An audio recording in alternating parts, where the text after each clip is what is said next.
Hello guys, so welcome to my channel. तो guys, इस video में हम लोग अभी जो हमारे एनसीईटी आई-टिप के लिए आरई भोपाल ने जो प्रोस्पेक्टस निकाला है एडमिशन के लिए, आज हम उसको देखने वाले हैं कि उन्होंने क्या ऐसा निकाला है। सबसे फर्स्ट चीज़ इन्होंने लिखी है, डेट ऑफ काउंसलिंग। इसको मार्क भी कर लेते हैं। Date of counselling for admission in to BSc B.Ed secondary BA B.Ed secondary 2025 to 2026 will be notified after the scrutiny of time application submitted by the candidates। तो ये लोग मतलब जो भी होने वाला है काउंसलिंग की डेट वो ये लोग अपडेट कर देंगे जब मतलब रिज़ल्ट वगैरह आ जाएगा एंड जब इनका एडमिशन होना स्टार्ट हो जाएगा। ठीक है, तो ये लोग नोटिफाई कर देंगे कब होगा। फर्स्ट थिंग इसमें सैलियंट पॉइंट्स में लिखा है, regional institute of education Bhopal offers ITEP BSc B.Ed secondary stage and BA B.Ed secondary stage for academic session 2025-26। ठीक है, तो ये जो आरई भोपाल है वो ऑफर कर रहा है BSc B.Ed and BA B.Ed secondary stage का एकेडमिक सेशन 2025-26 के लिए। इसके बाद हम और नेक्स्ट पढ़ते हैं। तो the आई-टिप BSc B.Ed secondary stage is a 4-year integrated dual major program with one major in education and the other in any of the following discipline। तो यहाँ पे आपका एक मेजर रहेगा, एक माइनर रहेगा। तो यहाँ पे आप कोई जो डिसिप्लिन है वो physics, chemistry, mathematics, zoology and botany, इनमें से भी ये मेजर माइनर होंगे इनमें से। तो ये जो होंगे ये 4-year इंटीग्रेटेड प्रोग्राम में BSc B.Ed के लिए इन्होंने ये मेजर माइनर के लिए जो सब्जेक्ट्स लिखे हैं इनमें से होंगे ये BSc B.Ed के लिए। A student will be allotted any one of the above disciplinary major. इनमें से कोई से अबव में से ऊपर में से कोई एक मेजर मिलेगा, उसके स्कोर के हिसाब से जो उसके NCERT आई-टिप में स्कोर होंगे। The student who have passed class 12th in science stream having physics, chemistry, mathematics, zoology and botany in the combination of subjects are eligible to apply for any of the above disciplinary majors। तो जो भी बच्चे science stream के होंगे वो BSc B.Ed करेंगे और वो इनमें से जो भी इनको सब्जेक्ट्स चाहिए वो उनको मिल जाएंगे। They must have appeared at the test in any 3 from वो अपीयर होने चाहिए। अगर उन्हें BSc B.Ed करना होगा तो इन्हें किसी भी 3 सब्जेक्ट तो होने ही चाहिए उनके डोमेन में जो भी वो एग्ज़ाम फॉर्म में भरे होंगे, जैसे PCM और जूलॉजी एंड बॉटनी इनमें से।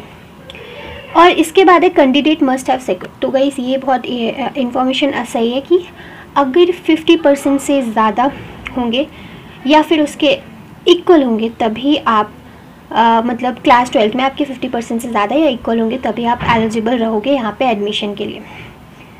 Admission to the programme will be based on NCERT 2025 total score, यानी ओवरऑल स्कोर से होगा। ये मत सोचना कि मेरे एक में स्कोर कम आए हैं तो क्या इसमें नहीं होगा, नहीं, ओवरऑल स्कोर देखा जाएगा। Secured by candidate in all 7 subject, जो भी आपके 7 सब्जेक्ट्स थे, language, teaching aptitude, general test और जो भी आपके सब्जेक्ट्स थे सारे डोमेन वगैरह, तो ये सारे जो भी सब्जेक्ट्स थे उन सबके ओवरऑल स्कोर से ही आपका एडमिशन होगा, उसी के हिसाब से मेरिट बनेगी। If candidate is absent in the NCERT test, अगर कैंडिडेट जो है वो एब्सेंट था किसी भी एक सब्जेक्ट में तो वो जो होगा वो एडमिशन नहीं ले सकता आरई में। आरई में एडमिशन लेने के लिए आपको सारे सब्जेक्ट के एग्ज़ाम देने पड़ेंगे। ठीक है, किसी में भी आपको एब्सेंट नहीं होना है। इसके बाद the candidates are required to give their choice for the dual major programme clearly mentioning in order of preference for the disciplinary major. Candidates को अपनी डुअल मेजर प्रोग्राम में आपको अपनी प्रेफरेंस देनी पड़ेगी। मेजर क्या आपको मेजर फिजिक्स में करना है कि मेजर केमिस्ट्री में करना है कि मेजर मैथमेटिक्स में करना होगा, ये सारी चीज़ें। The candidate are required to select 1 minor subject from the, और उन्हें एक माइनर सब्जेक्ट भी चूज़ करना पड़ेगा। अगर वो मेजर मैथ ले रहे हैं तो आप माइनर केमिस्ट्री या फिर फिजिक्स लो, ये आपको चूज़ करना पड़ेगा। Candidate seeking admission have to pay a non refundable fees, एक नॉन रिफंडेबल फीस आपको पे करनी पड़ेगी RS 1000 की जनरल UR OBC और RS 500 पे करनी पड़ेगी SC ST वालों को। तो 1000 रुपीज़ लगेगा जनरल वालों को और 500 रुपये लगेगा SC ST वालों को। ठीक है, तो जनरल UR OBC यानी कि तीनों जो होंगे उन्हें 1000 रुपीज़ लगेगा। ये किस लिए लगेगा? जब आप यहाँ पे आप एडमिशन करने के लिए यहाँ पे आप जब रजिस्ट्रेशन करोगे तब लगेगा ये। और ये नॉन रिफंडेबल फ़ी होगी, ये रिफ़ंड नहीं होने वाली है, ठीक है। और फ़ी स्लिप जो होगी वो आपको स्कैन करके उसको अपलोड करना होगा अपने एप्लीकेशन पोर्टल, ये जो एप्लीकेशन पोर्टल में जो ये लिंक दी हुई है यहाँ पे। और स्टेप जो करना पड़ता है पेमेंट के लिए, जो भी स्टेप करने पड़ते हैं वो यहाँ पे स्टेप लिखे हुए हैं। सबसे पहले लिंक को क्लिक करना, देन ये सारी चीज़ें आप पढ़ लेना। इसके बाद है candidate should regularly check the allocation of seat. Candidates को रेगुलरली चेक करना चाहिए जो भी एलोकेशन ऑफ सीट्स होने वाली हैं, और एक्सरसाइज करना पड़ेगा डिसीजन जो भी एडमिशन पोर्टल में डिसीजन होगा। Total number of seats available for ITEP BSc BEd is 100, तो 100 सीट्स हैं टोटल, और वो डिस्ट्रीब्यूटेड होंगी 5 डिसिप्लिनरी मेजर्स में। 5 डिसिप्लिनरी मेजर्स जो थे like PCM, zoology and botany, ये 5 जो हैं उन पे। और डिटेल्स जो होगी सीट मैट्रिक्स की वो लिखी हुई है नीचे, ठीक है। फिर है ITEP BA BEd secondary stage is a 4 year integrated dual major programme with 1 major in education and other in any of the following 9 disciplines. तो BA BEd के लिए ये सारी चीज़ें हैं, इनमें से किसी पे भी एक आपका मेजर होगा और एक माइनर होगा इनमें से, ठीक है। तो इसके बाद है स्टूडेंट्स जो होंगे वो 12th पास होने चाहिए, इंग्लिश, हिंदी, गुजराती, मराठी, उर्दू और ये सारी चीज़ें जो भी सब्जेक्ट्स हैं in the combination of subjects are eligible to apply for any of the above disciplinary major. तो अगर आपको ऊपर वाले मेजर्स चाहिए उनके लिए आपको ये सब्जेक्ट्स 12th में होने चाहिए आपके।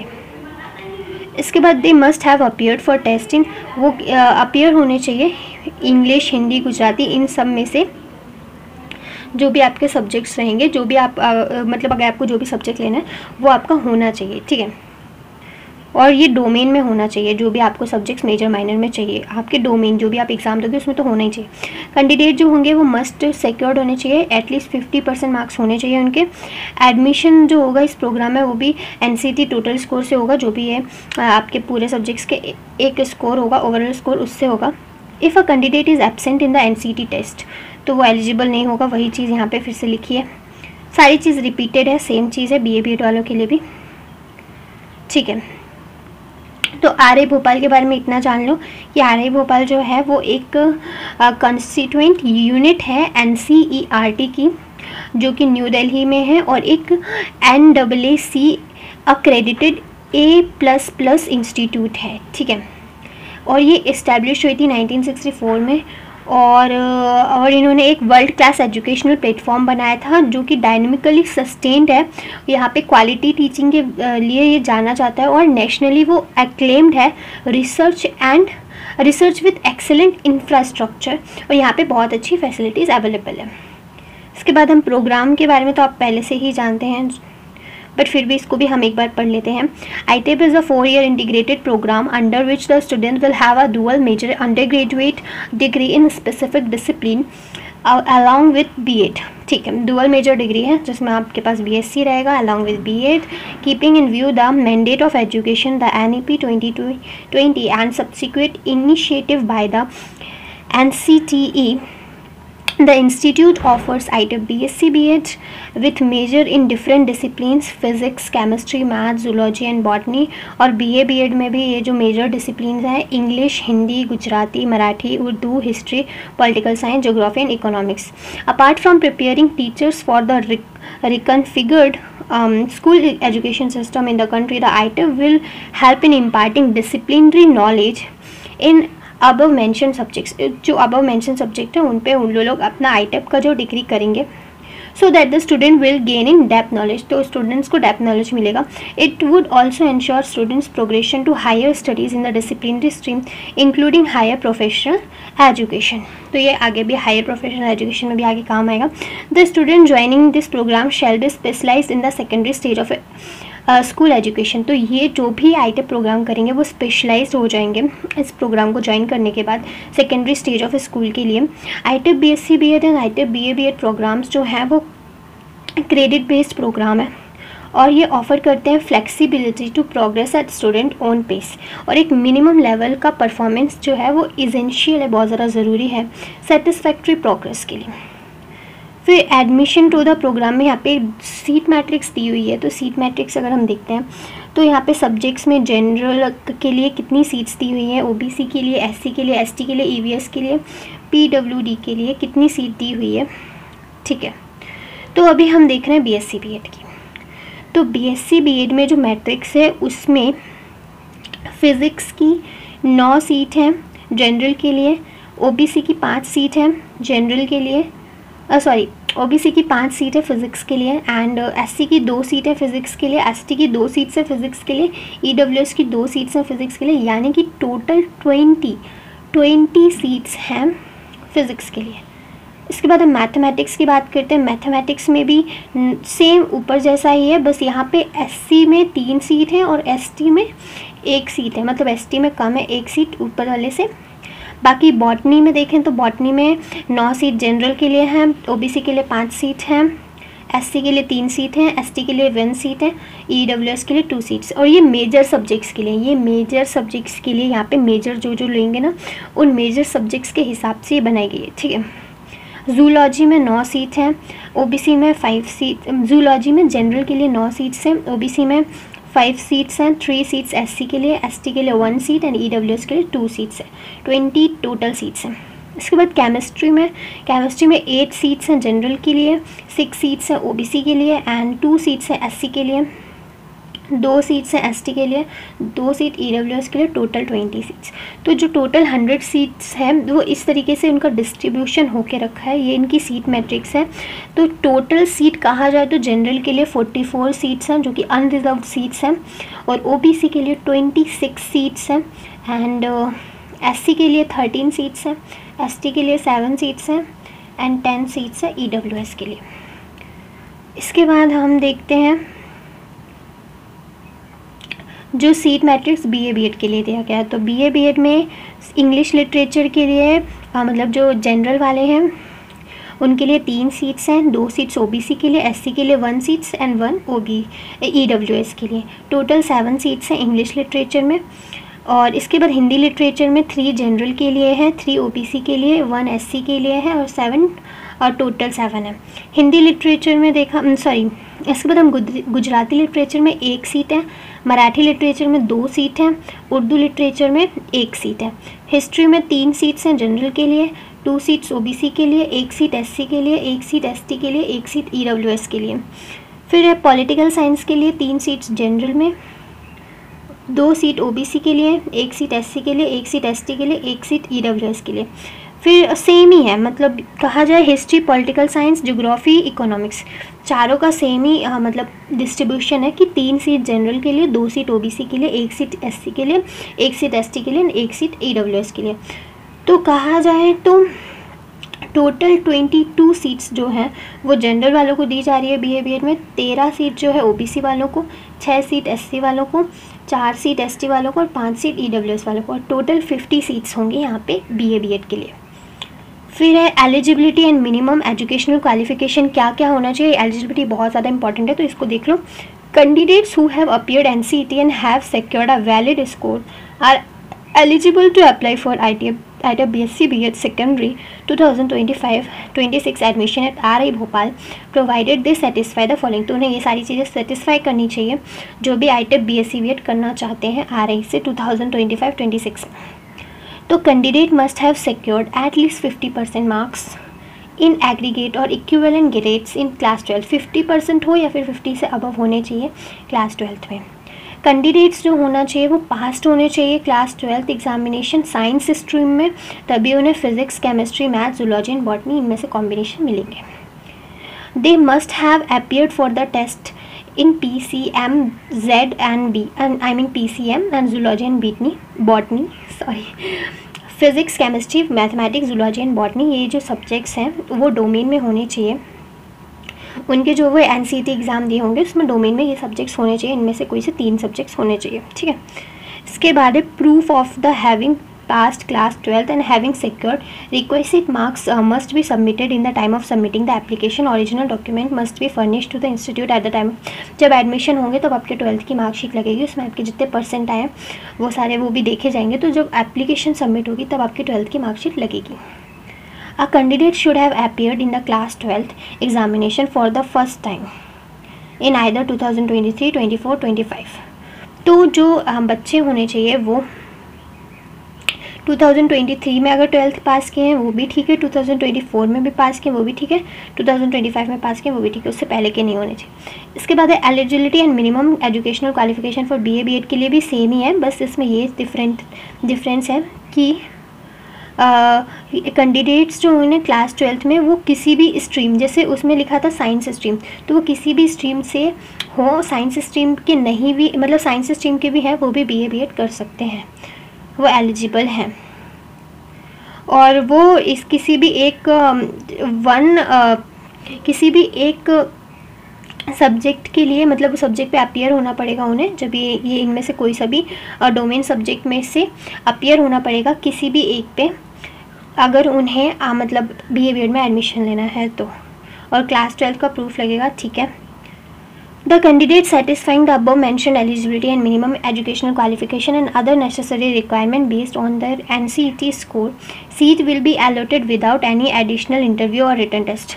इसके बाद कोई आपका एडिशनल टेस्ट या फिर इंटरव्यू नहीं होगा, बस आपका यही है कि आपका NCET स्कोर ही देखा जाएगा। Selection will be based on the total score of NCET plus the score of the major subject secured in NCET opted by the candidate while applying for admission, ठीक है। सिलेक्शन किस base पे होगा, अगर उसको कोई वहाँ की एक मतलब लाइक मेजर सब्जेक्ट से फॉर एग्जांपल केमिस्ट्री चाहिए तो उसका जो टोटल स्कोर होगा प्लस केमिस्ट्री का स्कोर, उससे उसकी मेरिट बनेगी, ठीक है। फिर रिजर्वेशन जो भी दिया गया है, कैंडिडेट्स जो भी डिफरेंट कैटेगरीज के हैं वो एडमिटेड होंगे, रिजर्व्ड सीट रिजर्वेशन दिया गया है यहाँ पे, ठीक है। और SC ST PWD कैटेगरी जो भी है must submit the requested certificate. हाँ भाई, आपका कास्ट सर्टिफिकेट लगेगा, अगर रिजर्वेशन लेना है तो आपको सर्टिफिकेट, उसका कास्ट सर्टिफिकेट लगेगा, ठीक है। अरे वेट अ सेकेंड,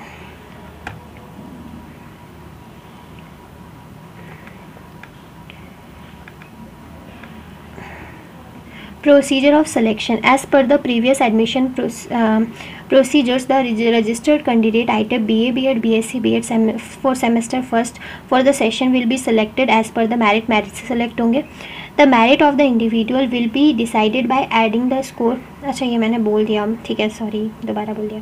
फिर इसके बाद application for admission to BSc BEd programme and BA BEd at RI Bhopal must be submitted online at, जो भी एप्लीकेशन फॉर्म सबमिट होगा वो आपका ऑनलाइन सबमिट होगा, ठीक है। Only the candidate of NCET 2025 result list will be eligible to apply for admission.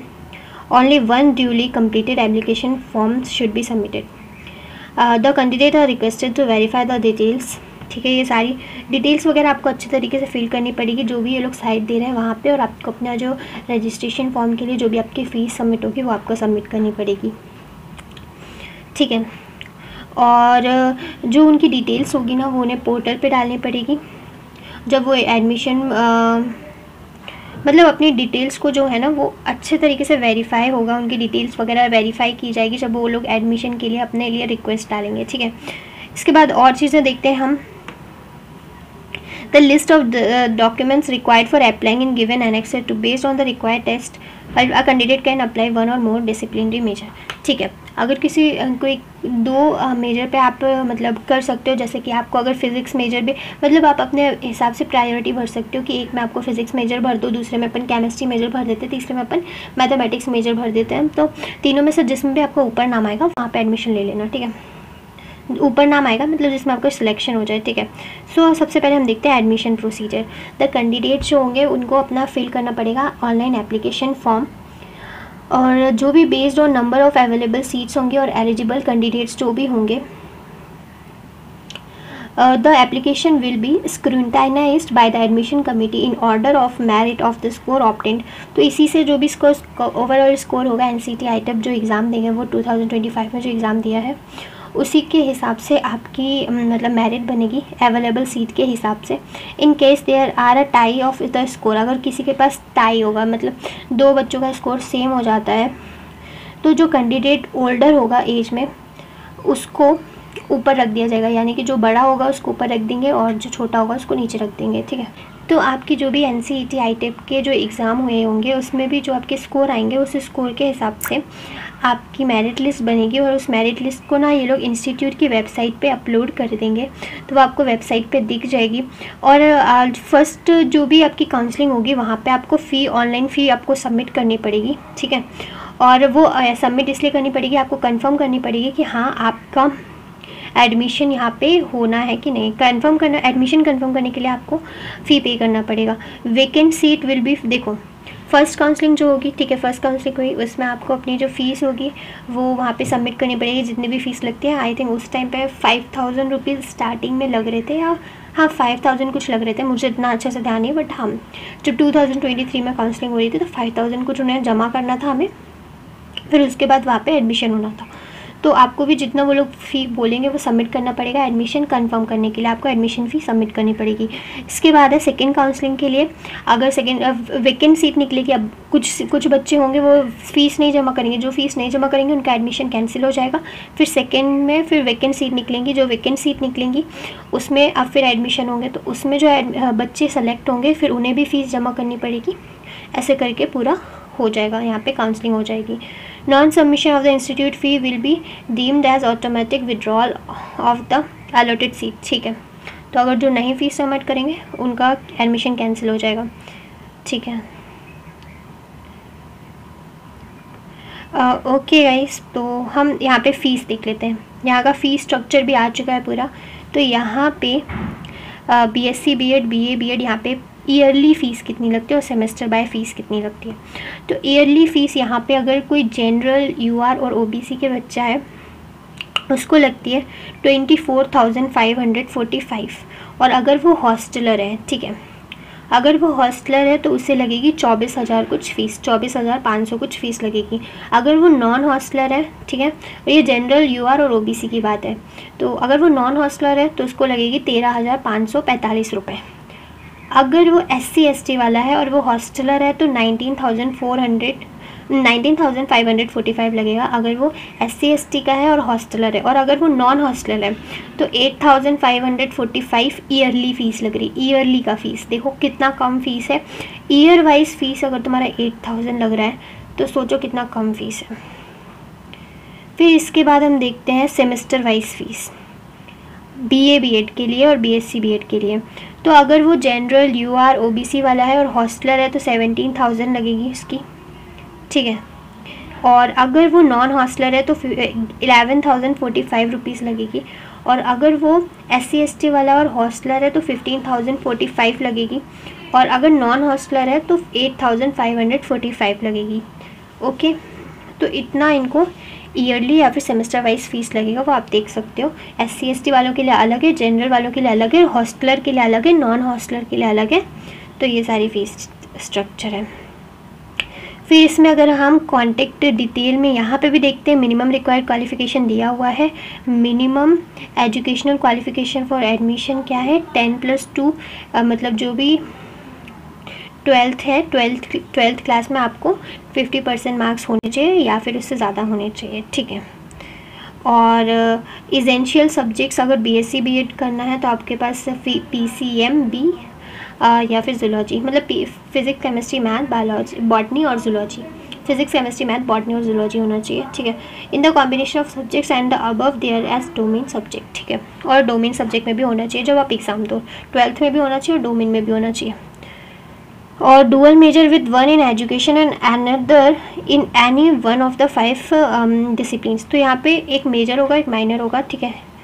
इसके बाद हम और देखते हैं BA BEd के लिए भी सेम चीज़ रहेगी, बस इनके जो ये सब्जेक्ट्स रहेंगे वो सब्जेक्ट्स अलग रहेंगे, ठीक है। इसके अलावा लिस्ट ऑफ डॉक्यूमेंट्स, ठीक है। एप्लीकेशन फिल करने के टाइम पे आपको कौन कौन से डॉक्यूमेंट्स लगेंगे, आधार कार्ड लगेगा, या फिर आपके पास आधार कार्ड के अलावा अगर पासपोर्ट का पेज है फर्स्ट पेज वो लगा सकते हैं, बर्थ सर्टिफिकेट लगा सकते हैं, वोटर ID कार्ड लगा सकते हैं, बट सबसे बेस्ट रहेगा Aadhaar card. Note that name given in the RA Bhopal ITEP 2025 application should match with the same name in the supporting document. भाई नेम सेम होना चाहिए, डॉक्यूमेंट सेम होने चाहिए, सारी चीज़ें। 10th स्टैंडर्ड का सर्टिफिकेट लगेगा आपका, 12th स्टैंडर्ड की मार्कशीट लगने वाली है।